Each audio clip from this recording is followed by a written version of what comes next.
হাসির রাজা, জ্ঞানের রাজা, রসিক রাজা। কি হয়েছে মন্ত্রী মশাই, সকাল সকাল আপনারা তো মুখ ভারী কেন? আরে আর বলিস না, আগে রাজসভায় অনেকেই ছিল যারা আমার হয়ে কথা বলতো, কিন্তু ইদানিং সবাই কেমন বদলে গেছে। সবাই গোপালের হয়ে কথা বলছে, তাই তো? একদমই তাই। আর না বললেও কেউ গোপালের বিরুদ্ধে কথা বলে না।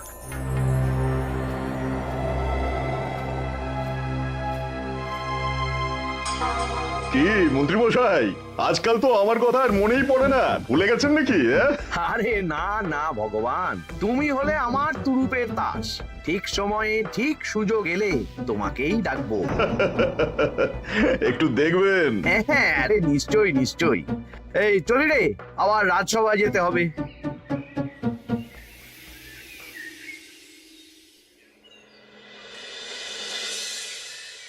আচ্ছা, তোমরা বলো তো, আমাদের রাজ্যের সার্বিক উন্নতির জন্য সবার আগে কি দরকার? মহারাজ, আমি বলবো, বলো গোপাল।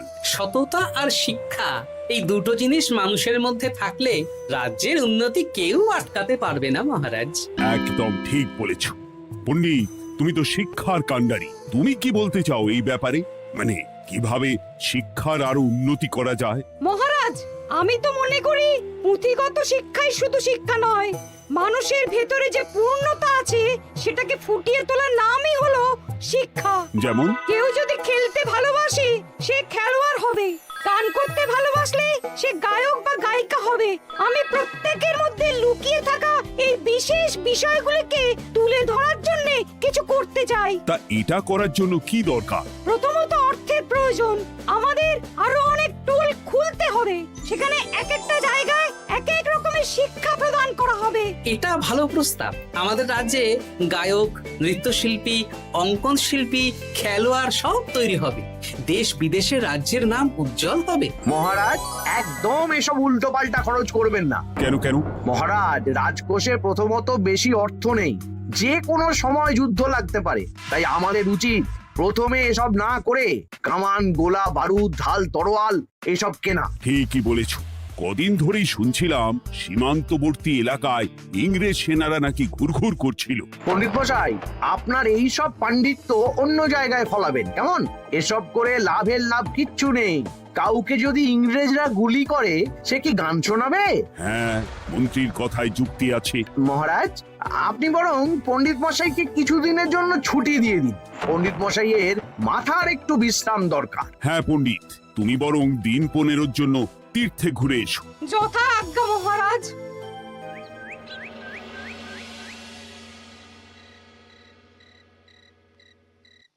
শোনো ভগবান, সকালেই তুমি কাজের কথা বলছিলে, আমি এমন ছক কষেছি কালকে থেকেই তোমার জন্য একটা ভালো বেতনের কাজ জোগাড় করে দেব। শুধু যা বেতন পাবে তার অর্ধেক আমাকে দিতে হবে, কেমন? রাজি রাজি। কি কাজ বলুন? শোনো, বাহ বাহ, দারুণ দারুণ, হয়ে যাবে কাজ।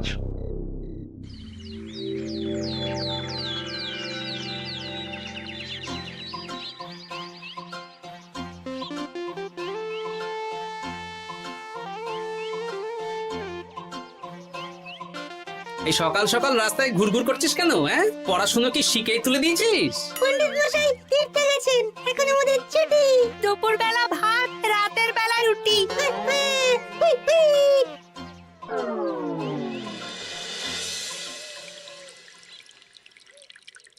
মহারাজ, গতকাল পণ্ডিতকে ছুটি দিলেন আর আজ পাঠশালার সব ছাত্রছাত্রী সকাল থেকে ঘুরঘুর করছে। কি, তাহলে তো মুশকিল। মুশকিল আসান করার রাস্তা আমার কাছে আছে মহারাজ। আমার সন্ধানে এমন একজন পণ্ডিত আছেন যিনি বহু ভাষাবিদ, অনেক পাণ্ডিত্য, দেশ বিদেশে শিক্ষাদান করেছেন। কিন্তু তাকে আমরা পাবো কোথায়?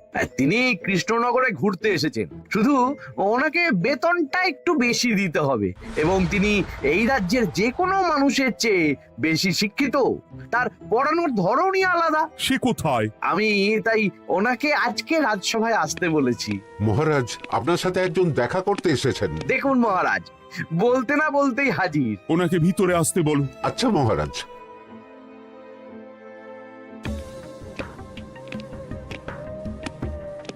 প্রণাম কৃষ্ণচন্দ্র। আমাকে আপনার মন্ত্রী ডেকেছেন, তাই এলাম। মন্ত্রীর সাথে কথা হয়েছে আমাদের রাজ্যের শিক্ষার উন্নতির ব্যাপারে। আমাদের মানে আপনি কি এই রাজ্যের? আমি এখন এই রাজ্যে আছি তো, তাই আমাদের রাজ্য বললাম। উনি সবাইকে আপন করে নেন। যাই হোক, তোমার শিক্ষার উন্নতির ব্যাপারে কি মতামত? মহারাজ, আমি এই রাজ্যের বিভিন্ন মোড়ের মাথায় টোল খুলতে চাই। তার জন্য অনেক অর্থের প্রয়োজন। তাতে কি উপকার হবে? ছাত্রদের জন্য তো নির্দিষ্ট পাঠশালা আছে। যখন শত্রুরা আক্রমণ করতে আসবে তখন তারা দেখবে রাস্তার মোড়ে মোড়ে টোল, মোড়ে মোড়ে টোল। তারা বুঝতে পারবে এখানে সবাই শিক্ষিত। আর শিক্ষিত লোককে ক্ষমতার অধীনে রাখা কঠিন, যুদ্ধে জিতলেও শাসন করা মুশকিল। কারণ অশিক্ষিতকে বোকা বানানো সহজ, কিন্তু শিক্ষিতকে বোকা বানানো কঠিন। নতুন পণ্ডিত একদম ঠিক কথা বলেছে। কোনো বাইরের রাজা বা শত্রু আক্রমণ করার আগে 5 বার ভাববে। এই সেরেছে। গতকালই মন্ত্রী বলছিল শিক্ষার দরকার নেই, অস্ত্র কিনুন, আর আজকেই শিক্ষার পক্ষে কথা বলছে। ব্যাপারটা কেমন সন্দেহজনক, নজর রাখতে হচ্ছে। বেশ, আমি তোমার এই শিক্ষা সম্প্রসারণের প্রস্তাবে রাজি। মন্ত্রী, তুমি এই প্রকল্প দেখভাল করবে। আচ্ছা, কত খরচ হতে পারে একটা হিসেব করে আমাকে জানিও, আমি দিয়ে দেব। আচ্ছা মহারাজ, আপাতত 500 মোহর দিয়ে রাখুন, পরে যা লাগবে বলে দেব। উফ, সকালে এক পত্তন বাজার, বিকেলে এক পত্তন বাজার, আর পারি না। আরে হাত চালাও, হাত চালাও। বাবা, কাজ শুরু হয়ে গেল। হ্যাঁ, আর ছাত্রদের পাঠশালার কাছে যেতে হবে না। পাঠশালা ছাত্রদের বাড়ির কাছে চলে আসছে। যেখানে সেখানে পাঠশালা। এই তো যেখানে সেখানে শিক্ষা। ঠিক বলেছো। আজ থেকে আমি আর নতুন পণ্ডিত চালু করছি। ধরো শিক্ষা, মারো পেরে। শিক্ষাকে ছাত্রছাত্রীদের মধ্যে গেঁথে দিতে হবে। এতদিন জানতাম ধর তক্তা মার পেরে, এখন বদলে যাবে। কিন্তু একটা পণ্ডিত এতগুলো পাঠশালা একা সামলাবে কি করে? খেপে খেপে। মানে সকাল 6টা থেকে 7টা একটা জায়গায়, পরে 7:30 থেকে 8:30 আরেকটা। এইভাবে বিভিন্ন জায়গায় পণ্ডিত ঘুরে ঘুরে শিক্ষাদান করবেন। না, ব্যাপারটার উপরে মহারাজকে নজর রাখতে বলতে হবে। মহারাজ, আমার মনে হয় এই পাঠশালায় আগামীকাল থেকে কেমন পড়াশোনা শুরু হবে, আপনার সেদিকে একটু নজর রাখা উচিত। হ্যাঁ, দেখি আগামীকাল সকাল সকাল বিভিন্ন পাঠশালায় গিয়ে নজর রাখবো। আর হ্যাঁ, আমাকে নতুন পণ্ডিত একটা তালিকা দিয়েছে, কোন পাঠশালায় কখন পড়াবে সেটার তালিকা। আমিও যাব আপনার সাথে।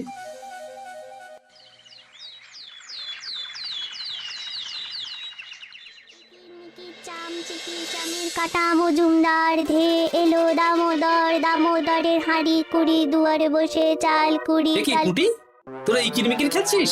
নতুন পণ্ডিত কোথায়? উনি তো এই মাত্র দক্ষিণের পাঠশালায় গেলেন। ন্যাপলা আর গুলটে আজ থেকে ওখানেই গেছে। ওদের দুজনের বাড়ি কাছাকাছি তো, তাই। আচ্ছা চলো তো গোপাল, দক্ষিণেই গিয়ে দেখি।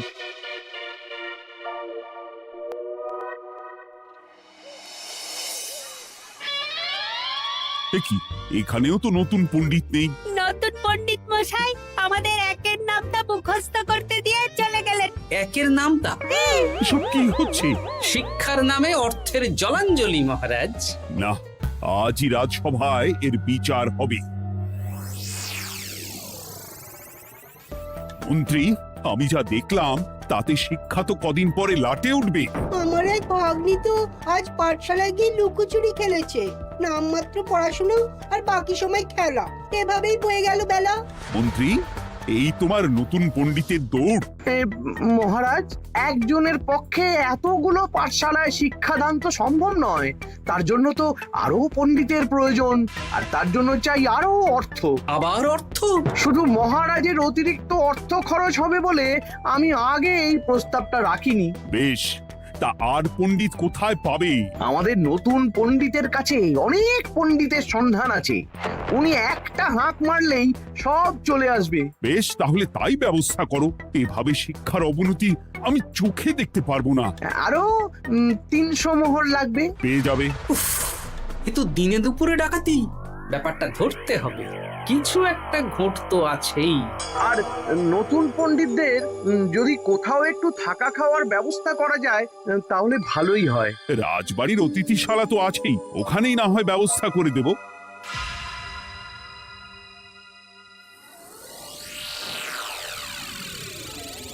শোন বটা ঘটা আর কেলে পচা, তোদের এইবার এই ভগবানের মতন শিক্ষাদান করতে হবে। আরে আমি তো শিক্ষা বানানই জানি না। সে না জানলেও হবে, শুধু দাড়ি গোফ লাগিয়ে নকল পণ্ডিত সেজে কালকে থেকে পাঠশালায় যেতে হবে। কাকে কোথায় যেতে হবে সব আমি বুঝিয়ে দেব। আচ্ছা,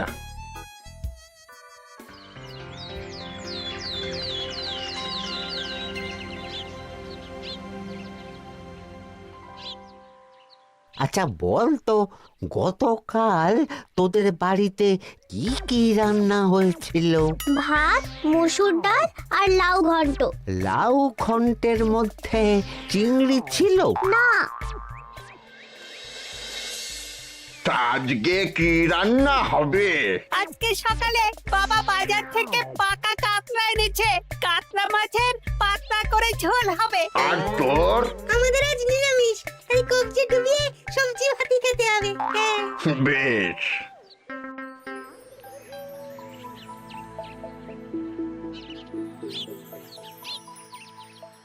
বল, আজকে তোরা কি কি শিখলি? আমি লাউ ঘন্ট। আমি সবজি ভাত। আমি কাতলা মাছ। কি বলছিস কি? আজকে তো পাঠশালায় এই সব আলোচনাই হয়েছে। এবারে ব্যাপারটা একেবারে সহ্য সীমার বাইরে চলে যাচ্ছে। দাদু, আমাদের আগের পণ্ডিত মশাই ভালো ছিলেন। উনি কোথায় চলে গেলেন? মন্ত্রী মশাই ছলে বলে কৌশলে ওনাকে তীর্থে পাঠিয়েছেন। না, এখন আমাকে মন্ত্রী মশাইয়ের উপরে নজর রাখতে হবে।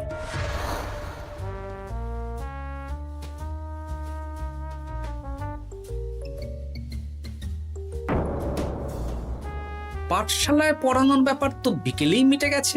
রাজবাড়ির অতিথিশালায় না গিয়ে নতুন পণ্ডিত মশাইরা এদিকে আবার কোথায় যাচ্ছেন? সাথে মন্ত্রীও আছেন, ব্যাপারটা নজর রাখতে হবে। তাড়াতাড়ি চল। চলুন চলুন। এদিকে তো বটা ঘটার বাড়ি, এদিকে মন্ত্রী মশাই কোথায় যাচ্ছেন?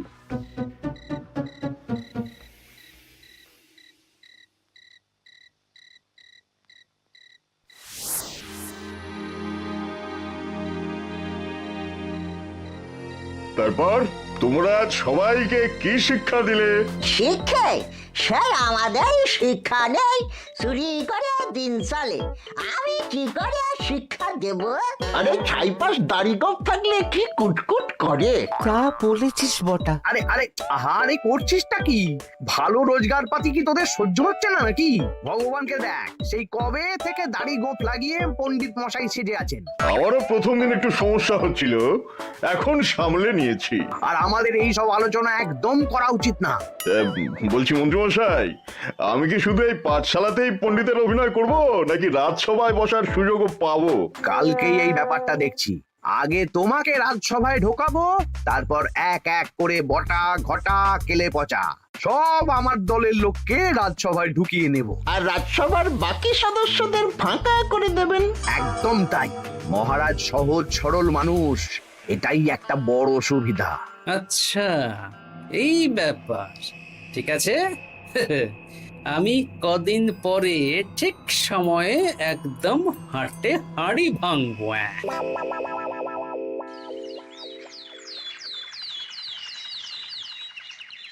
তাহলে মন্ত্রী, আর কোনো সমস্যা নেই তো? না না মহারাজ, এখন আর কোনো সমস্যা নেই। দেখবেন এই ধরশিক্ষা মারপের এক প্রকল্পের নাম চারিদিকে ছড়িয়ে পড়বে। আমার তো মনে হয় একটু পাঠশালাতে বিজ্ঞান নিয়েও আলোচনা করা উচিত। হবে হবে, সব হবে। এখনো সব বাচ্চারা অজ্ঞান হয়ে আছে।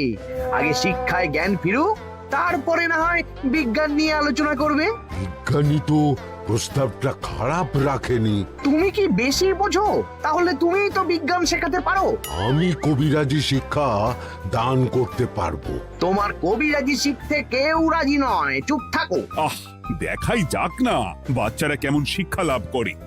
মহারাজ, বলছি কি, আমাদের পণ্ডিতের আসনটা তো ফাঁকাই পড়ে আছে। এখন যখন নতুন পণ্ডিত এসেই গেছেন, তাহলে ওই জায়গায় ওই তো বসতে পারে। কিন্তু পণ্ডিত তো তীর্থে গেছে, অবশ্য কদিন পরেই ফিরে আসবে। ও আসুক, তারপর না হয় আলোচনা করে একটা সিদ্ধান্ত নেব। পণ্ডিত মশাই না হয় এসে পুজো পাঠটাই করুক, কিন্তু রাজসভা এরকম ফাঁকা থাকলে কেমন একটা লাগে। বেশ, তাহলে তাই হোক। কালকে থেকে নতুন পণ্ডিত আমাদের পুরনো পণ্ডিতের জায়গায় বসবে। এইভাবে রাজসভা ফাঁকা করে যেতে হবে, তাহলে একদিন সবাই আমার পক্ষেই কথা বলবে, আর শেষে রাজাকেই সরিয়ে দেব।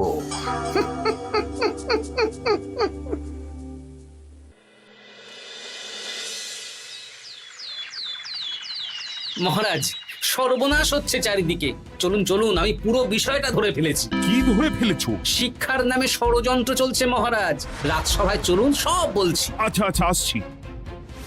হ্যাঁ বলো গোপাল, তুমি কি বলছিলে শিক্ষার নামে ষড়যন্ত্র নাকি? মানে গোপাল মস্করা করছে নাকি?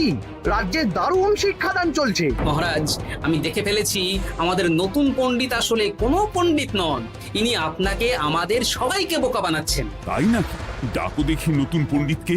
এই তো মহারাজ, আমি চলে এসেছি। এই তো, ইনি বদমাশি করছেন, শিক্ষার্থীদের ভবিষ্যৎ নিয়ে খেলছে। এই বল, আসল কথাটা বল। কি বলবো, এসব ভাড়ামো বন্ধ করো গোপাল। না বললে আমি কিন্তু ধুতি খুলে দেব। এই এই আরে কি হচ্ছেটা কি? এই এই এই এই সরো তো, সরো সরো। ব্রুম, ব্রুম, ব্রুম, কি হলো, কি হলো? বুম, ব্রুম, জাব্রুম। এই সেরেছে। গোপাল এসব কি বলছে? বলুন। ভুল বকছে কেন? ব্রুম, ব্রুম, গোপাল, তোমার কি হলো গো? কি বলছো তুমি? আমার কাছে বৈদ্য, তুমি একটু দেখো তো গোপাল ঠিক আছে তো? এই যে নতুন পণ্ডিত, তুমি তো অনেক ভাষা জানো, তুমি বুঝতে পারছো? মহারাজ, আমি দেখছি গোপালের মনে হয় বিশ্রামের প্রয়োজন। এই এই, তোমরা কয়েকজন মিলে গোপালকে রাজবাড়ির অন্দর মহলে নিয়ে চলো। চলুন, আমি যাচ্ছি। ওহো, গোপালের কি হলো? মাথায় লেগে গেল? ভাষা চলে গেল? সব এই নতুন পণ্ডিতের জন্য।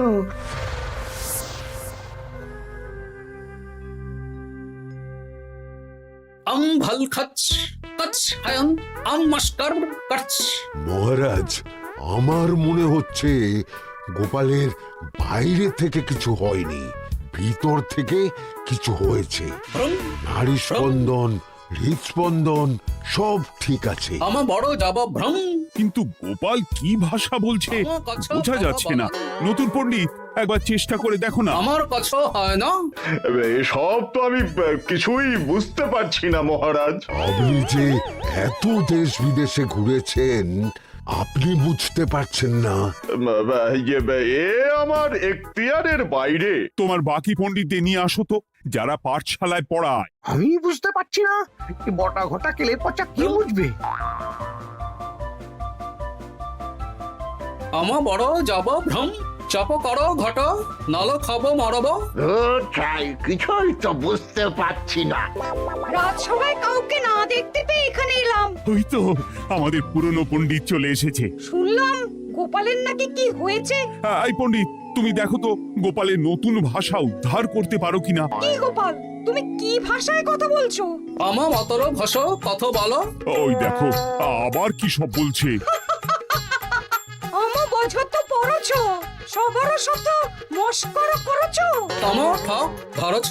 হ্যাঁ, এই পণ্ডিত, এটা কি ভাষা? ঘাবড়াবেন না মহারাজ, এটা পাতি বাংলা ভাষা। বাংলা ভাষা? গোপাল শুধু আকার ইকার উকার আর বেশিরভাগ স্বরবর্ণ বাদ দিয়ে কথা বলছে। মানে গোপাল তম কছ কছ বলো। আমার নাম গোপাল ভর।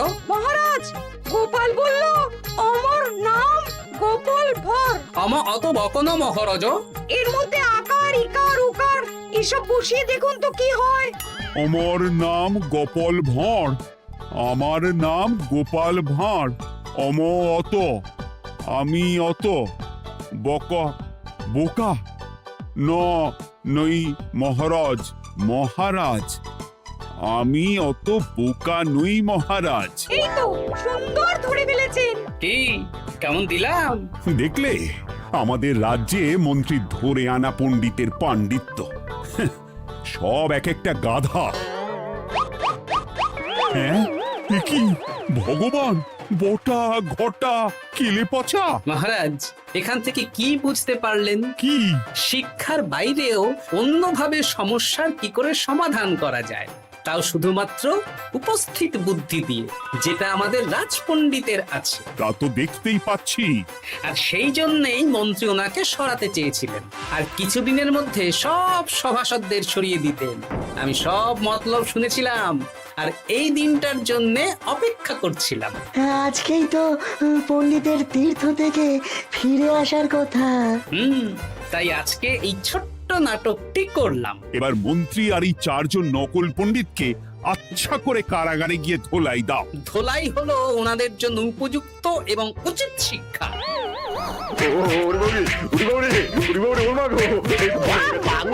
বাবা গো, ভুল হয়ে গেছে গো। আরে